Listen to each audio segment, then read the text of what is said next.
আসসালামু আলাইকুম। সবচেয়ে নিরাপদ বিনিয়োগ সঞ্চয়পত্র কিনবেন। এক্ষেত্রে প্রয়োজন হচ্ছে আপনার এবং আপনার নমিনির জাতীয় পরিচয়পত্রের ফটোকপি, আপনার এবং আপনার নমিনির পাসপোর্ট সাইজের ছবি। আপনার বিনিয়োগ যদি ৫ লাখ টাকার উপরে হয় তাহলে টিন সার্টিফিকেট এবং ট্যাক্স রিটার্ন সাবমিট করে তার কপি দিতে হবে। ৫ লাখ টাকার নিচে হলে টিন সার্টিফিকেট বা ট্যাক্স রিটার্নের প্রয়োজন নেই। এখন বিভিন্ন ধরনের সঞ্চয়পত্র আছে। কোন সঞ্চয়পত্র করলে কি পাবেন, কিভাবে পাবেন সেটা বলে দিচ্ছি। প্রথমে বলছি ৩ মাস অন্তর মুনাফাভিত্তিক সঞ্চয়পত্রের কথা। এখানে আপনি প্রতি ৩ মাস পর পর প্রতি লাখে ২,৯২১ টাকা পাবেন, মেয়াদ ৩ বছর।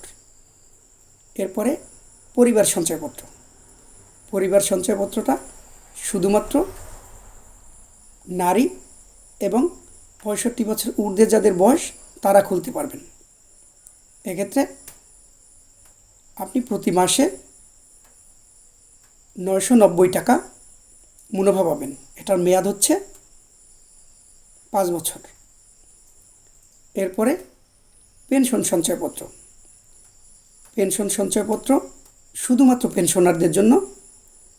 এক্ষেত্রে পেনশনার প্রতি মাসে প্রতি লাখে ১,০৪৫ টাকা পাবেন।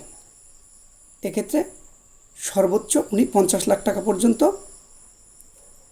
বিনিয়োগ করতে পারবেন। একটু বলে রাখি, ৩ মাস অন্তর মুনাফাভিত্তিক সঞ্চয়পত্রে প্রতি সঞ্চয়পত্র ক্রয়কারী সর্বোচ্চ ৩০ লাখ টাকা ক্রয় করতে পারবেন। পরিবার সঞ্চয়পত্র যারা ক্রয় করবেন তারা একক নামে সর্বোচ্চ ৪৫ লক্ষ টাকা সঞ্চয়পত্র ক্রয় করতে পারবেন। আর পেনশনার সঞ্চয়পত্র তো বলেই দিলাম।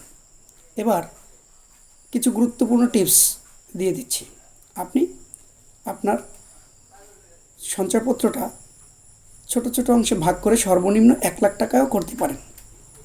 এর কারণ হচ্ছে, যদি হঠাৎ করে আপনার কোনো সঞ্চয়পত্র ভাঙানো প্রয়োজন হয়, হঠাৎ টাকার প্রয়োজন, তখন আপনি যে কোনো একটা ভেঙে আপনার কাজ সারতে পারবেন। সবগুলো সঞ্চয়পত্র ভাঙতে হবে না। ধন্যবাদ।